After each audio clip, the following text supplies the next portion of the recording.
Hello students, myself David Pandey. Today we will learn about bleaching powder and POP. इससे पहले हम सबने जो टॉपिक पढ़ा था केमिकल्स फ्रॉम कॉमन साल्ट, उससे हमने जो साल्ट ऑब्टेन किए थे मेनली सोडियम कार्बोनेट और बेकिंग सोडा, ये दोनों साल्ट हम लोगों ने ऑब्टेन कर लिए थे उससे।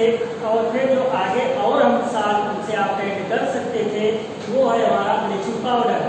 अब ब्लीचिंग पाउडर जो आपका होता है एक येलो व्हाइट कलर का पाउडर होता है, पीले सफेद रंग का पाउडर होता है जिसमें से क्लोरीन की स्मेल आती रहती है।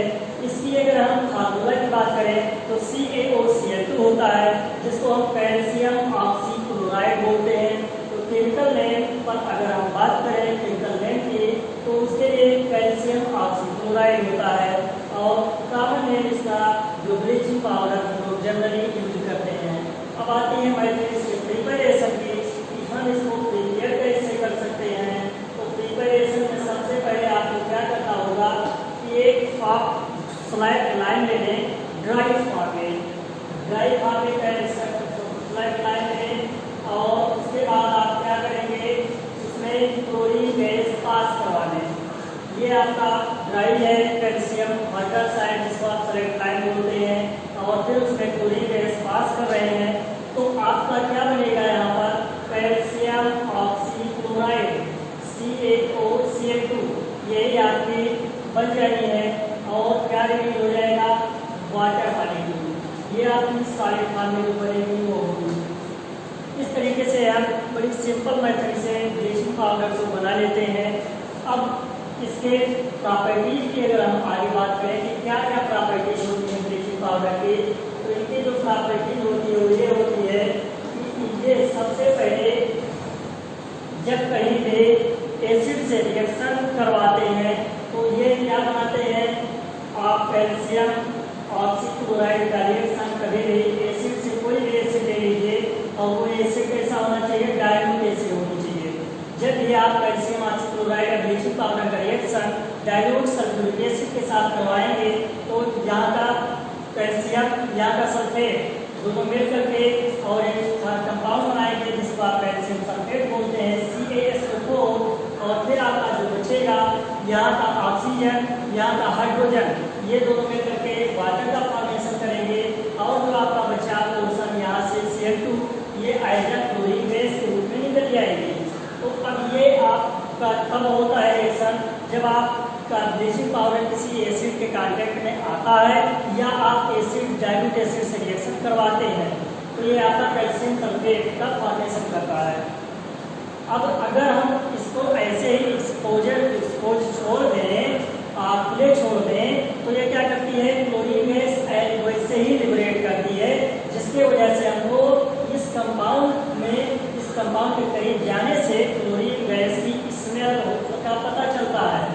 और जो सेकंड प्रॉपर्टी है उसकी वो ये है कि जब ये आपका जो एटमॉस्फेयर है इस एटमॉस्फेयर में कार्बन डाइऑक्साइड प्रेजेंट है और जो वाटर वेपर है वो एयर लेडन फॉर्म में प्रेजेंट है इस एयर में। तो अब ये कार्बन डाइऑक्साइड और ये H2O दोनों आपस में मिल करके क्या बना लेते हैं, H2CO3 कार्बोनिक एसिड जो कि एक वीक एसिड होता है।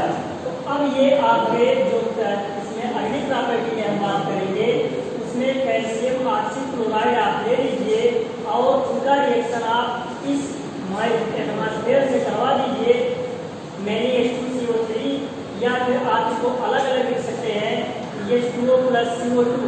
तो इनसे जैसे ही आप रिएक्शन करवाते हैं वैसे आपको क्या करता है, एक कंपाउंड मिल जाएगा कैल्शियम कार्बोनेट का, यहाँ का कैल्शियम यहाँ का कार्बोनेट ये दोनों मिलकर कैल्शियम कार्बोनेट बना लेंगे। यहाँ का हाइड्रोजन यहाँ का ऑक्सीजन दोनों मिलकर के वाटर का फॉर्मेशन कर लेंगे और यहाँ की क्लोरीन आयरन क्लोरीन गैस के रूप में गुना हो जाएगी। ये हम इस तरीके के एरो के द्वारा भी रिप्रेजेंट कर सकते हैं। तो ये इनकी जो प्रॉपर्टीज थी। अब आते हैं इनके यूजेज पर। तो इनकी जो यूज करी जाती है कैल्शियम ऑक्सीक्लोराइड की या ब्लीचिंग पाउडर की तो मेनली डिसइंफेक्टेंट के रूप में यूज किया जाता है। ये इनको और स्टेरिलाइजिंग एजेंट के रूप में यूज करते हैं हम। और अगली जो इनकी प्रॉपर्टी होती है कि ब्लीचिंग करने में जो विरंजन का कार्य करते हैं, रंग उड़ाने का कार्य करते हैं, तो बहुत सारे हमारे जो पेपर इंडस्ट्री में जैसे पल्प होते हैं, लकड़ी के लुगदी होते हैं, उन सबके कलर को ये क्या करते हैं, ब्लीच कर देते हैं, जिसकी वजह से वहाँ पर इनका यूज कराया जाता है। और इनकी जो ऑक्सीडाइजिंग प्रॉपर्टी अच्छी होने की वजह से इनको बहुत सारे इंडस्ट्री में यूज करते हैं। और जो आपके एक अगले एक कंपाउंड होता है क्लोरोफॉर्म CH3 जिसका फार्मूला होता है, उससे प्रिपरेशन में हम इनका यूज करते हैं, मेनली ब्लीचिंग पाउडर का। तो ये सारी इनके यूजेज हैं। अब इसके बाद हमारा हम चलते हैं नेक्स्ट टॉपिक पर, जो कि है हमारा POP plaster of Paris. Side में हम इनको POP बोलते हैं। प्लास्टर ऑफ पेरिस नाम क्यों पड़ा? क्योंकि ये आपका फ्रांस में पेरिस के करीब में एक सॉलिड मास के फॉर्म में पाया जाता था, इसलिए वहाँ से पेरिस आया। और इसको देखा गया कि कुछ देर तक जब इसको एडिटिव छोड़ दिया जाता है तो ये क्या करता है, जम जाता है, एक प्लास्टर बना लेता है। तो इसकी वजह से इसको प्लास्टर ऑफ पेरिस कहा गया।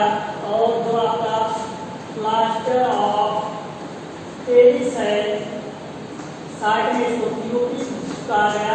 इसका जो फार्मूला होता है वो CaSO4.H2O होता है।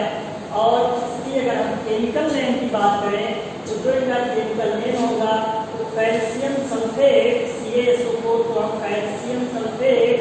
और जो इसमें वाटर मॉलिक्यूल है हाफ फॉर्म में, उनको हम केमी बोलते हैं, हाफ है अगर कहीं तो, और वन है तो मोनो, टू है तो डाई, थ्री है तो ट्राई, फोर है तो टेट्रा एक्सेट्रा। और वाटर को हम हाइड्रेट बोलते हैं, तो इसलिए इनका नाम जो होगा कैल्शियम सल्फेट हेवी हाइड्रेट कहा जाएगा। आगे जो आप इनको सिंथेसाइज किस तरीके से करते हैं, देखिए अगर हम प्रिपरेशन मेथड की बात करें तो ये आपके प्रिपेयर करे जाते हैं एक किल्न में, एक भट्टी में। उसमें क्या करते हैं, मेरे जिप्सम को ले लेते हैं। जिप्सम का जो फार्मूला होता है CaSO4.2H2O होता है। इसको जब क्या करते हैं, वाटर की जो बॉइलिंग पॉइंट होती है वो 100 डिग्री सेल्सियस होती है। जब इसको हम केल्विन टेम्परेचर में बात करते हैं तो +273.15 कर देते हैं, और ओवरऑल जो हमको मिलता है वो 373 केल्विन मिल जाता है, क्योंकि वाटर कुछ डिग्री सेल्सियस टेम्परेचर पर या कितने केल्विन टेम्परेचर पर बॉयल करता है। अब ये आपकी जो रिएक्शन होगी इस भट्टी में वो 373 केल्विन टू 398 केल्विन तक इसको क्या करेंगे, हीट कर देंगे। और इसमें से क्या होंगे कि जो वाटर मॉलिक्यूल लूजली इसमें जुड़े हुए हैं वो क्या करेंगे, निकल जाएंगे बाहर की तरफ। और जो इसका हॉट वाटर मॉलिक्यूल होगा वो इससे बहुत ही मजबूती के साथ जुड़ा हुआ होता है, जिसके वजह से वो बाहर नहीं निकलता है। क्योंकि आपको मालूम है जितने सारे साल्ट्स होते हैं वो सारे के सारे आयनिक कंपाउंड्स होते हैं। और आयनिक कंपाउंड में जो यहाँ पर वाटर मॉलिक्यूल उनके साथ क्रिस्टलाइन फॉर्म में जुड़े हुए हैं, उनमें इलेक्ट्रोस्टैटिक फोर्स ऑफ अट्रैक्शन होता है। तो ये इलेक्ट्रोस्टैटिक फोर्स ऑफ अट्रैक्शन इनके साथ बहुत ही स्ट्रांग होने की वजह से ये वाटर मॉलिक्यूल नहीं निकलता है। और बाकी का जो 3/2H2O होता है, या इसी को आप लिख सकते हैं 1/2H2O मॉलिक्यूल, ये क्या कर जाता है, निकल जाता है। तो ये प्रिपरेशन मेथड है। इस तरीके से हम किसी स्टील में जिप्सम को देख करके, या जिप्सम है यहाँ पर, और फिर उसको हम हीट दें तो हमारा जो POP होता है वो बन जाता है।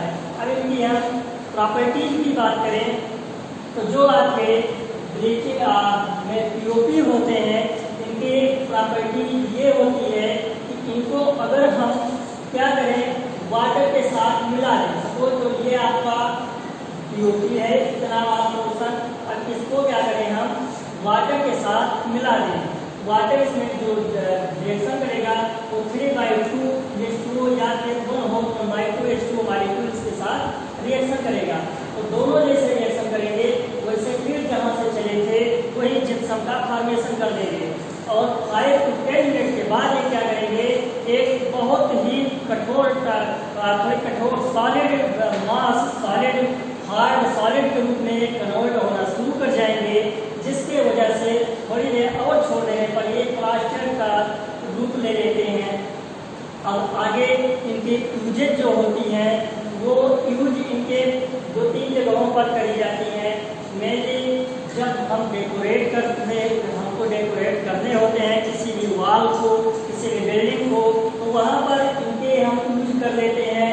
दूसरी जगह जब हम कहीं स्टेचू बनाने होते हैं हमें, तो उस जगह पर हम इनका यूज करके इस स्टेचू को बना लेते हैं। और जो इनके यूज होते हैं, मेनली जो डॉक्टर्स होते हैं वो क्या करते हैं, जब बोन फ्रैक्चर कर जाती है या कहीं मोच आ जाता है तो उस दौरान इसी का ही लेप लगा करके पट्टी पर और बांध देते हैं, जिसके वजह से ये जो बोन्स होती है उसे इमोबिलाइज कर देता है और वो एक ही जगह पर फिक्स हो जाती है, जिसके वजह से वो बाद में हड्डी या बोन जो होती है वो जुड़ जाती है। तो ये इनके यूजेस थे। अब हम थोड़ी सी बात करने जा रहे हैं जो अभी तक आपने जितने सारे साल पढ़े, जो कि हम कानून साल से आपने कर सकते थे, अब उनमें हम बात करने जा रहे हैं कि जो टाइप होते हैं साल के, वो आपके कितने प्रकार के साल होते हैं। तो छोटी सी बात है, देख लेते हैं टाइप्स ऑफ साल। तो जो साल होते हैं वो फॉलोइंग टाइप के होते हैं। पहले जो आपके नॉर्मल साल होते हैं। नॉर्मल साल कौन से साल होंगे? नॉर्मल साल ऐसे साल होंगे जिसमें आपका जो नंबरदार दोनों जो एसिड का ये प्लस आयन होता है, हाइड्रोजन एटम होता है, ये कंप्लीट रूप से रिप्लेस कर दिया गया हो किसी भी मेटल के द्वारा, तो ऐसे साल जो होते हैं नॉर्मल साल होते हैं जो न्यूट्रल फॉर्म में हो। जैसे आपने NaOH का रिएक्शन जब कराया होगा HCl के साथ में, तो आपको NaCl और वाटर मिला होगा। तो यहाँ पर जो आपका एसिड का H प्लस था वो इस Na के द्वारा यहाँ पर डिस्प्लेस कर दिया गया और ओवरऑल हमको जो न्यूट्रल साल्ट मिल गया। तो ऐसे साल्ट जो होते हैं NaCl, KCl या K2SO4, Na2SO4, ये सारे के सारे साल्ट नॉर्मल टाइप के साल्ट होते हैं। अब सेकंड टाइप के जो साल्ट होते हैं आपके, वो होते हैं एसिडिक साल्ट। तो एसिडिक साल्ट ऐसे साल्ट होंगे कि acid means H plus ion, तो H प्लस आयन जिनमें प्रेजेंट होंगे वो ऐसे वाले जो भी होंगे वो एसिडिक साल्ट होंगे। जैसे फॉर एग्जाम्पल आपने रिएक्शन कराया है सोडियम हाइड्रोक्साइड का सल्फ्यूरिक एसिड के साथ में, तो आपका बन रहा है NaHSO4। अब ये जो आपका बन रहा है यहाँ पर और वाटर मॉलिक्यूल निकल जाएगा बाई प्रोडक्ट रूप में। यहाँ का जो सोडियम है इसके जो 2 हाइड्रोजन थे, इसके सिर्फ एक हाइड्रोजन को डिस्प्लेस कर रहा है और दूसरा हाइड्रोजन इसी के साथ जुड़ा हुआ है। ऐसा क्यों हुआ है? क्योंकि बेस की जो क्वांटिटी है वो लेस है और एसिड की क्वांटिटी जो है वो मोर है। तो इसके वजह से इसका एक ही यहाँ से डिस्प्लेस कर सकता है एक ही हाइड्रोजन को। और ये जब ऐसे साल्ट बनते हैं कि जिनमें हाइड्रोजन एटम प्रेजेंट हो, तो वैसे वाले साल्ट को हम एसिडिक साल्ट बोलते हैं। फिर आता है सेकंड हमारा बेसिक साल्ट। तो बेसिक साल्ट कैसे साल्ट होते हैं? जब उसमें जस्ट इसका अपोजिट हो जाएगा कि उसमें एसिड की मात्रा लेस होगी और बेस की मात्रा मोर होगी, तो ऐसे वाले साल्ट को हम बेसिक साल्ट बोलेंगे।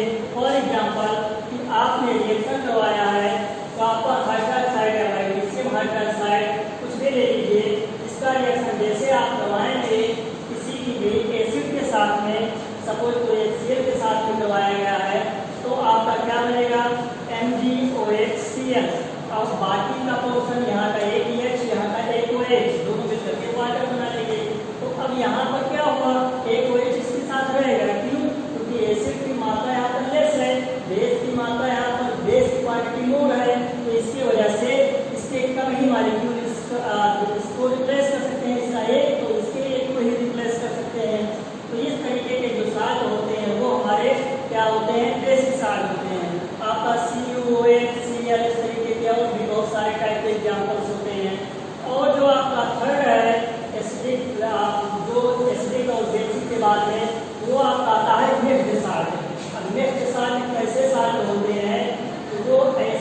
होते हैं जिनमें जो आयन्स होते हैं वो जो दो टाइप प्रेजेंट होते हैं, सेम आयन या डिफरेंट आयन, वो आपके दो टाइप होते हैं, जैसे मैं ये कैटायन और एनायन। अब उसमें दो हो सकते हैं, जैसे आपका NaKSO4, तो ये सारे नेगेटिव लिखेंगे, प्लस और K प्लस दोनों कैटायन प्रेजेंट है, और इसको बोल में टू लिखेंगे। तो ये आपके जो दो आयन इस तरीके से प्रेजेंट हो, ऐसे वाले साल्ट को हम मिक्स्ड साल्ट बोलते हैं। फिर आता है आपका एक डबल साल्ट। डबल साल्ट कौन से साल्ट होते हैं? वो साल्ट ऐसे साल्ट होते हैं जब उनका हम वाटर में डिजोल्यूशन करवाते हैं तो उनके वही दो कैटायंस का फॉर्मेशन करते हैं। For example K2SO4 dot Fe2SO4 का होल प्राइस डॉट 24H2O, ये आपके कौन से साल्ट होंगे? फेरिक एलम होगा, इसे आप फेरिक एलम बोलते हैं। और जो आपका सेकंड टाइप का इसी के जैसा मिलता जुलता है वो है K2SO4 डॉट Na2SO4 का होल प्राइस डॉट 24H2O, तो ये आपका क्या कहलाता है? पोटास एलम कहलाता है। ये जो आपका अगला उसका टाइप है वो है Na4 का whole price SO4 dot FeSO4 dot 6H2O, तो ये आपका क्या कहलाता है? मोहर साल्ट कहलाता है।